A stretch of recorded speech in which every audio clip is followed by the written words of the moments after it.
Good evening and welcome to the platform right here on ZiFM Stereo, my station, your station. I'm your host, Khaya Moyo, and on today's edition of the show, we are turning our focus to Nyanga, a district that's famously known for its breathtaking landscapes, its rich heritage, and untapped economic potential. And quite recently, Nyanga reached an important milestone, having been provisionally granted town status, which is a development that could potentially transform both governance and opportunities for the area. So on today's show, to help me unpack what this means and to share more about his journey, I am joined by the mayor of Nyanga, Advocate Fungai Chimwamurombe. Advocate, welcome to the program and thank you for taking time to join us today on ZiFM Stereo. Thank you, Kai. It's my pleasure to be on this platform, and I'm sure we're going to have an exciting conversation. I'm sure. You've left the cooler weather and come here to very hot weather. Imagine. But anyway, I'm happy to be here. Once again, thank you for taking time to be with us. We'll start off by just looking at your journey in office. Maybe you can take us through the journey so far as the mayor. What have been some of your highlights and defining moments?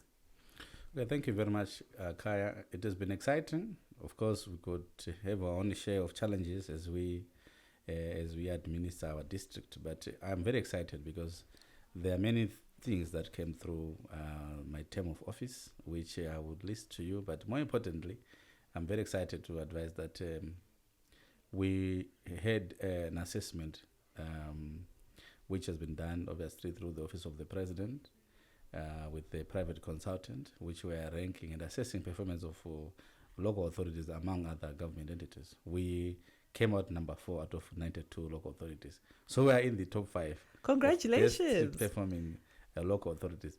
That's quite a milestone because obviously apart from it being a recognition of the hard work that we are putting in our district, but it's also encouragement to the members of the Nyanga RDC staff to see that the hard work they are putting, it is being recognized.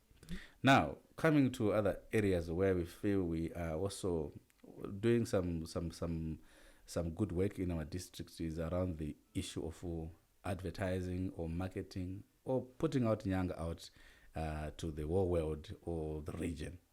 We have a Visit Nyanga mantra, which is talking about come to Nyanga. You need to make sure you have some time where you visit Nyanga and enjoy the breathtaking, experience in our district. We have done a lot of work in terms of social media platforms. We have gone out even in conferences to speak more about Nyanga. So that is also something that we've been doing, which is parading Nyanga as the best tourist attraction, which is closer to our main city, Harare. You will be Nyanga in 2.5 or 3 hours. I don't want to compare with other places, but I think you get to see from 4 o'clock, you're done with the work, you will be in Nyanga by 7 o'clock and enjoy a weekend away. The weekend away. And you're back in time for Monday blues. Exactly. And then you also see that in or during the term of for office, we've seen a lot of renovations happening to our hotels and guest houses and guest lodges. I'm proud to say that we've got about more than 6 tourist places or hotels that have been revamped. I talk about Bronzeberry. I think those you can see now is open for business. We go to the Nyanga Hotel run by National Parks. It's up and running. Actually, I'm invited on Monday to do a commission of electricity on one of the areas, which is Wood Lodge. Things are happening. We have got Mountain Lake, which is a beautiful place, and I am encouraging you to visit that. It's the modern hospitality indicator that if you are there, you can house your family. It's 3 bedrooms mainly, but self-catering, you can enjoy. Even if you want to go to the dining, you can be served. Yeah, we also have Dongo Sawmill. We have got Powerwood Lodges. We have got also the likes of Village Inn. If you get there, there's massive construction happening, revamping the business. And I can say this is also have Tamarinda that is also open. And right now, as I speak today, Rainbow Towers has taken over Montclair Hotel. Massive construction and the refurbishment is happening. So these are indications of the trust that people are having or are continuously putting on Nyanga as a destination of choice as far as tourism is concerned. Where my office comes in is that we as council, we are an administrative function. Our purpose is to come up with the bylaws, our purpose, come up with resolutions that are clearly indicating the openness to business. And you see, we have been participating in various platforms. We are actually a few days away from Sanganai, Komanai, where we are going to participate as a Nyanga RDC. And my point is that we have taken a stance, which is the point to take, as an RDC, to be actively participating in the tourism sector. We are not leaving it to the hoteliers. We are not leaving it to those who are investing in the guest lodges to do it for themselves. We, as the mother body or as the council, we are actually taking the role to advertise or to market Nyanga as a tourist destination. I cannot end without telling you about our twinning with the Musanje, which is a district in Rwanda. I want to thank the President, President E.D. Mnangagwa, Minister of Foreign Affairs, our ambassadors, both Rwanda and Zimbabwe, in both countries, for the effort that they've done. So a month ago, we've been given the go-ahead to now engage for purposes of sharing ideas, giving notes, and see how things have been happening. And I've been very excited about these improvements because, to be honest with you, Musanje and Rwanda are a bit higher than us as Nyanga. And they've got, the landscape, which is like Nyanga. They've got the soils, which are like Nyanga. Apart from the chimpanzees and stuff like that. And they've got a different way of doing things. So we are excited to be learning. These are happening during my term of office, and I'm excited. Mm-hmm. Yeah. Quite some highlights and achievements and milestones to celebrate there. A lot to unpack. So we'll maybe start with the twinning before we get into getting deeper into the Visit Nyanga campaign. Okay. So this twinning is going to be a benchmarking exercise as well. What are you excited most about having twinned with a town or a city in Rwanda? You see, the concept of twinning is for purposes of value exchange, which can be ideas. But more importantly, even the resources, which can be material or it can be intellectual. Put practically, if someone goes to Rwanda and goes to Musanje and is told that we actually have somewhere here in Africa where you can also enjoy the value that you are getting here, and that place is Nyanga. So someone is marketing on our behalf. And they're marketing to people who have made it to be in Rwanda for a cost, and they are able to transfer that money to Nyanga somehow. So for us, we are also looking at getting to broaden our sphere of influence as far as tourists is concerned, because we are going to get people who are going to know about us through their visit elsewhere. Number one. Number two, we are also going to get ideas. And these ideas are obviously help us to be also a internationally recognized district in terms of tourism is concerned, because they deal with so many international tourists. So it also helps us in terms of how are we charging? What are the things that we need to look into? Nyanga, you need to be very smart. You guys, you cannot attract international tourists if your parks is dirty, if your streets are dirty. Come and see what we are doing here. Remember, Rwanda is ranked the most smartest town smartest country in Africa. So we are learning from those who have done it. In Shona, they say, Makomo anotamidzana mute, meaning to say you have to there's that process of passing on of success stories, which we believe as Nyanga we are really eager to tap on, and we are really eager to learn. And more importantly, also I'm saying it also helps us as a RDC to also look into our systems of operations. But that's the idea. If you are twinning, we are twinning for purpose of getting to see how can you be better than what you are today. So we also need to look at our administrative function to see where can we learn from the district and what are the things that we can do. And the more we do it, the better we become. Because we know we are not where we should be, but we can be of a great change as far as taking lessons from Musanje. But it's not only on tourism, I must be clear to that. There's also the aspect of farming. They also do potato farming in Musanje. And we also do potato farming in Nyanga. So there's also the exchange of value as far as the economies are concerned. Are they satisfying their market? If not, they now have somewhere where they can also have potatoes exported. So that also speaks very well in terms of our exchange of values, which I think will be more, well, it's economical, but also at the end of the day, we also have fun and enjoyment as we do the process of training. And since that's a recent development, we do look forward to seeing how that plays out, and hopefully we can have future conversations to assess how that's going. Now back to tourism and the Visit Nyanga campaign that you've been running with. What was the vision behind it? And you did mention that from an RDC perspective, your role has been more in terms of advertising and marketing, but what do the specifics of that look like? Well, I would say when I entered council, I think for me, I'm also I like traveling, and I think I'm an individual who believes that tourism is something that we need to upgrade even at national level, because, people have been saving. We are dealing with people who have got a lot of money, but they are looking where to go, or they want to spend their money. So issues of cost may be immaterial to them, what they want at destination. So when I entered the council, my first issue was, Nyanga, we are known as that, but are we doing much in terms of spreading the message or spreading the news to those who don't know about us? So that was the vision behind the Visit Nyanga mantra, or the Visit Nyanga concept, to say, guys, everyone, and I tell you, if you come on the ground, there's nobody who has got a monopoly on that. Some are making T-shirts. Some are making, they're bottling water and having that tag. Some are selling shirts and stuff like that. Some are even online. You go to a platform where people are saying Visit Nyanga, but they're selling their own service and business. So the noise is that what we've been looking for in our people as Nyanga RDC, because it takes every one of us to speak well, or to speak good, or to speak loud about our community. And that's the idea. Because at the end of the day, if we don't talk about the natural resources we have as Nyanga, if we don't talk about the endowments that nobody else in this country has, no one is going to do it for us. We have to be responsible. Yes, ZTA can do that, but why should we be quiet as the RDC or as individuals that has got the roots in Nyanga? So that was the whole idea, to say, okay, but now, as we do that, which is where I want you to then see where the administrative functions meet the noise that we've been making. We're supposed to do service delivery as a council. We're supposed to adhere to the call to action enunciated by His Excellence, the President of the country, and also the Minister of Local Government.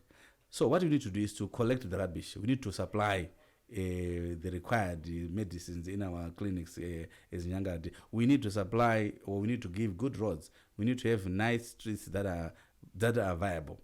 Now, we will not have the money if we sit, but we have the mountain, we have the waterfalls, we have got the rivers, we've got all the other things that are there. So the idea of me as the leader of the administrative authority is to say, let's now sell that. People come, they leave money.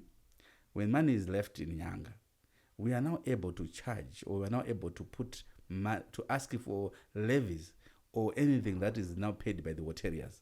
And that money comes to the pockets of the council. And the council now have the money to supply the required services to our residents. That's one way of looking at it. But looking at it this way, I spoke to you about the hotels that have been open. How many people have been employed? And these are locals. How many people are now doing cabbages, tomatoes to supply in on Ruprara? By the way, that's another epic place to be. And it is also reopened. I'm taking note of all of these places. The bucket list keeps growing. So you realize that they are very close to a place called Spencer, where people do horticulture. And those guys are supplying those vegetables to the waterias. So that's now another dollar, which is now going to the residents, apart from the employment that has been created. So the GDP at a local level is now increasing. Individuals are now seeing value. Those who are selling artifacts, those who are into sculpturing, all those that are doing things, those who are selling trout fish. By the way, you can only find trout fish in Nyanga. Let me be very clear to you. And we'll get into that. We'll get into that in a moment. We'll unpack that in a moment. So I'm simply saying, those who are doing that, we have got various, I think we'll discuss, those who are selling apples. I've been talking with the executives of the companies that do apples, Mr. Lins, and he told me that, yeah, we were thinking of value addition, but let me be honest with you, our apples can actually be sold and exhausted by just a fruit without even value addition. And they are already thinking of expansion. And actually, they've increased their acreage. And to look at their staff, they were around 200, 300. a year and a half ago. Now they're talking about 900 to 1,000 plus, which means they're increasing their production. So I'm saying the more people we have, these are the fruits that you eat when you come to our hotels. These are the salads that you enjoy.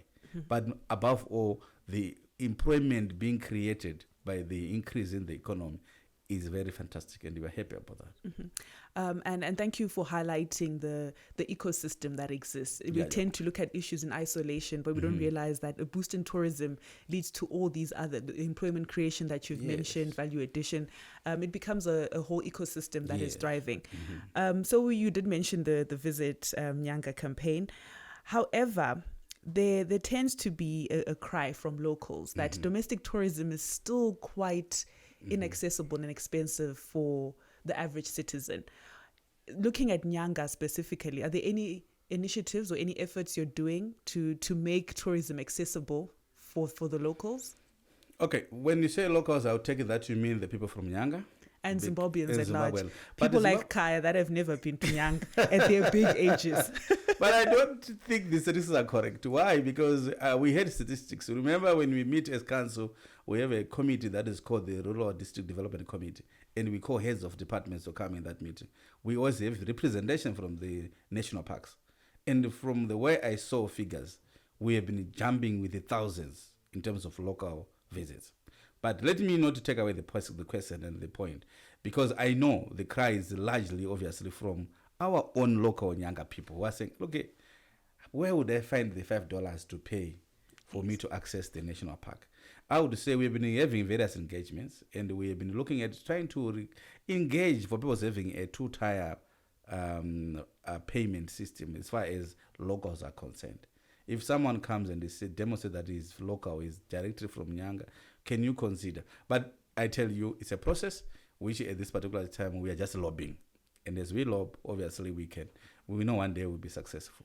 But what we have seen happening is we have been trying to promote rural tourism, which I think has been doing very well. Why? Because we have seen many people applying to council, requesting that can I have a change of land use from this to be a guest house. And this is not happening in Trotberg or Jurasdale or main town, but it's happening on areas where we have got we've got rural communities that are thinking of that. We've got people from Nyakomba. Nyakomba is the rural part of our Nyanga town. We've seen people who are trying to get licenses to set up a rural tourist hub. So I'm thinking that may also help to spread. But I think we have already seen that problem where you have someone who was born, he grew up in Nyanga, but has never gone to the Nyangani mountain, the highest point in Southern Africa. We talk about the Nyangombe Falls, they've never been there, the widest waterfall that we have in the region. And yet that's something right in their backyard. You get it. But I think as we continue to develop and adhering to the mantra of the president that no place left behind and no person left behind, I think we'll get there where either some school, actually with the schools, people are coming, because the pricing for schools is lower. So we may have lost those adults, but I think... But you're catching them. We are catching them. Catching them, yeah. And recently, Nyanga has been provisionally granted town status. Yes. Can you explain why it's a provisional and not a full town status grant? I think the process is that you are awarded and subject to you meeting certain requirements or certain things that need to be done. And some of the things may not be done on day one.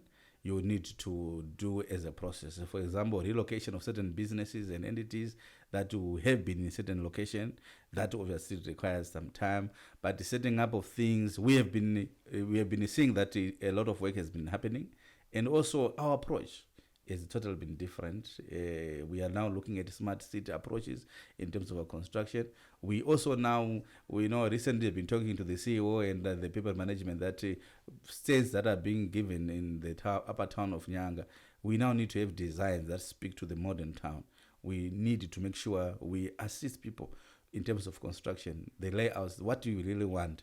And I'm very thankful that the master plan, which has been approved, it's been very topical in terms of discussions. And when we go to the local development plan, I think people are now going to adhere to the ethos and the ethics or the expectations of a real town. There are areas where we've done street lights and stuff like that. We are there. So I'm very happy and excited. And also it helps in them in the mindset shift of our business people. If you come to Nyanga, I can tell you that these are 5 buildings that have been painted these past 5 months. Why? Because people are already understanding that we are developing to be a town. And looking at that development, you've mentioned roughly what it means, that there will be, some reallocation, some reconstruction. In terms of investment opportunities, what are you hoping to see through migrating from an RDC into a town? Oh, I think it's more on the nature of our development, which we are seeing. We are now talking about investors to come and set up a mall. We want a mall in Nyanga. And those with the money listening to me, please come. We are inviting you to invest in Nyanga. We want something where we speak to the tourist and coming to a town. Why? We know you have come for a week in Nyanga, and supplies have gone low. You want to add your yogurt, you want to add your polony, you want to buy more meat for your barbecue, or that kind of thing. So you may not be ready to go to a village kind of shop. You want to go to a proper supermarket where you can find all these things set up. So we are saying, look here, you want fast food. You want a pizza, you want some nice chicken and rice, chicken and chips. I don't want to say names, but ideally, you want that fast food outlet. We are saying now, if we got a mall which can house such a supermarket, fast food outlets, or you are coming and want to buy an artifact, and these guys are saying we don't have swipe, we don't have machines for you to swipe, but you've got a Visa card. You now need to go to a 24-hour whatever ATM, you swipe your US dollars, and you go and buy, using cash. So we're saying we are looking for such kind of investment to aid value to our town. But I must also be happy that with this, we actually have an investor who is coming to set up a huge conference center. I've been making noise. If you look at the history, we have been looking for a conference center in Nyanga. Why? Because we feel we've got people who want to come to Nyanga for conferencing, but their numbers would then not make sense because they not find somewhere to accommodate them. Yeah. But we have got about a 5,000 seater, which we've approved very recently, and we believe the investor is very ready to come. And I'm sure as we go 24 to 48 months, we'll see something up in Nyanga. And that's an opportunity which can come in various formats. Other things are going to feed into that development. So we have that. But also, have you asked yourself why people go to Cape Town? They just want to be in the cable from one mountain to another. We have the mountains. So why are we not having people to do that? We want people to come and invest in those areas. Amusement parks. Yeah, yes. Amusing parks. And you see, we are very happy and we thank God for the endowment that are natural we have. We are now looking towards or having those kind of modern, man-made activities that will excite our visitors. And we are thankful, of course. We have some guys who are now doing sky walking activities, zip lines. It's coming out very well, and we're excited about it. So anyone who is interested to bring such kind of investment, we are open for business. You come and you help us. Other things which can be of value addition, which can tie with the tourism, we've got a beautiful timber industry. So why can you come and have a machine that can give value to those trees or the timber? You can make, you can have a state of art, or factory, where even making small things like matches, because there's an element of timber in it, or boards. Advocate, you really are marketing and advertising. I see why that has been a core arm of Nyanga RDC, particularly with the Visit Nyanga campaign. But we need to move along now. Looking into trout farming, you did mention, okay. and trout is synonymous with Nyanga, or Nyanga is synonymous with trout. Yeah. And it's been a significant part of Nyanga. How is it going? And are there any plans to export trout into foreign markets? Well, the industry of trout farming has been doing very well, I must say. Well, there might have been areas where there have been some reduction on one production unit. Mm-hmm. But I must say we've been actually 2 more companies that are now doing trout at a higher level. We actually have Clement 21 with the national parks. We also have Troutbeck. They are doing trout farming. As far as internationally exporting is concerned, I've seen a lot of packaging happening at Clement 21. And when I spoke to the manager, that are the areas that they are looking at. But I can actually tell you that if you drive to Mutare, you get to a place where you can now actually have a value-added, I'll say value-added trout, where you can actually see a frozen, already ready for consumption trout, which I think we are making inroads in terms of selling not only raw trout. So thank you for that clarification, because in some schools of thought say there's been a general decline, but thank you for clarifying that it's just with one producer. And looking at apple farming in Nyanga in the early 2000s, we did see a decline in the production of apples in the region. Then mid 2010s, there were some efforts such as replanting to try and revitalize that sector. How have those efforts played out in the last 10 or so years? Well, I would say there's been a huge increase in production of apples. Why? There has been a massive expansion in the planting of trees that has happened, especially for the period now going back within 3 or 4 years ago, which shows production. And I've been talking to the management at Claimant 21, which is the biggest producer for apples. They are doing very well, and they are actually, I told you, statistics of employment from around 300 sometime in 2023 to now getting to almost 800, 900 now in 2024, 2025. It shows that they are increasing in terms of production. I tell you, and which is something that I've been telling others, that we have got a massive importation of apples because the demand is high. And what I was being advised that even as we are producing right now, we cannot satisfy the demand of apples. So one cannot do anything apart from increasing production because the market is there. Yes. And Nyamagaya also is coming up. Matanuska, those who runs Nyamagaya, they are also doing very well in terms of apple production. They have been massive production. So you realize that right now if you go to Nyanga, I think this summer, you are now getting apples that they are getting from their reservoirs because the market is still there. But to satisfy, you need. And at some point, actually, I've seen some slight increase on pricing. The higher the demand, the higher the price. So, yeah. Advocate, we've been talking about the highlights, the achievements, looking forward into the future. But obviously, nothing comes easy, and there are always challenges here and there. Yeah. From a governance perspective, infrastructural development, what would you say are the key challenges within the district?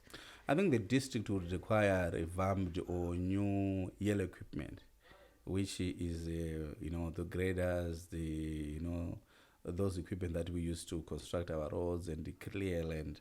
We have got a shortfall, and we don't have a capacity. We are using old equipment and try to fix them when they go down and stuff like that. But that has been a challenge in terms of infrastructure. We also look at generally, we as a council, which I believe is happening in many local authorities. There is a very low appetite to pay rates from our residents for various reasons. But the point is that obviously will incapacitate the council to do further and above these obligations. So you realize that our coffers in many cases will be low, which result in many areas that will be existing.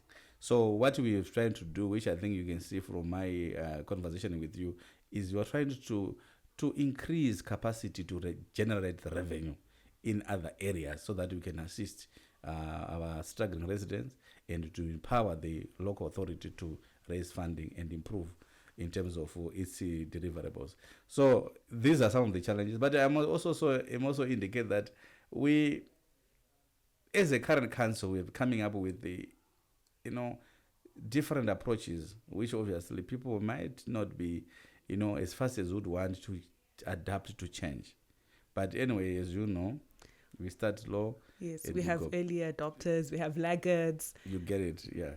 So yeah, but generally, I'm saying the other challenge that we may also need to indicate. You see, I've been talking to you off-way about our vegetation, how sometimes the fire season can be very, very disastrous to us. But I want to thank the government. We have given fire tenders. We have given 2.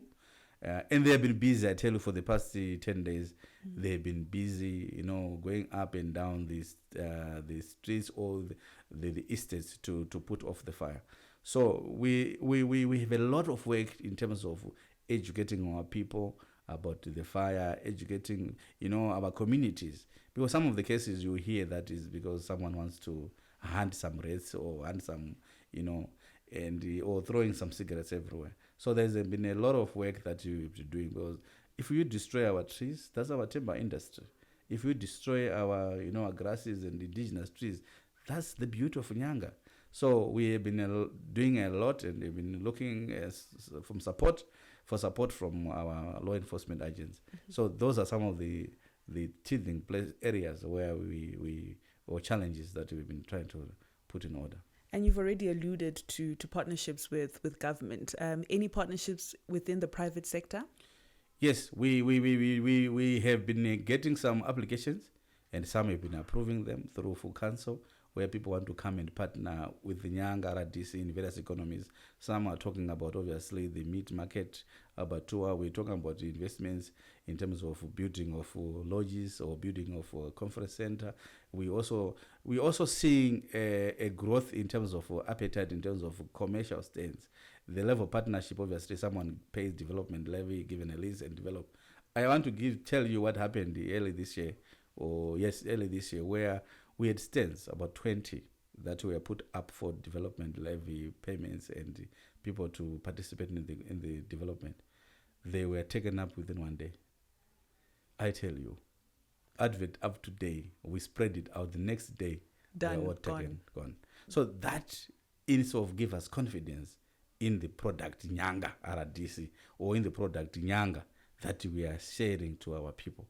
And that will obviously shows how private players are keen to partner with the RDC in terms of development. But I can't say much about the private players in the hotelier industry and stuff like that. I've already given you statistics. Yes. And those are coming to, when they come, they are aiding the value to the Nyanga we have.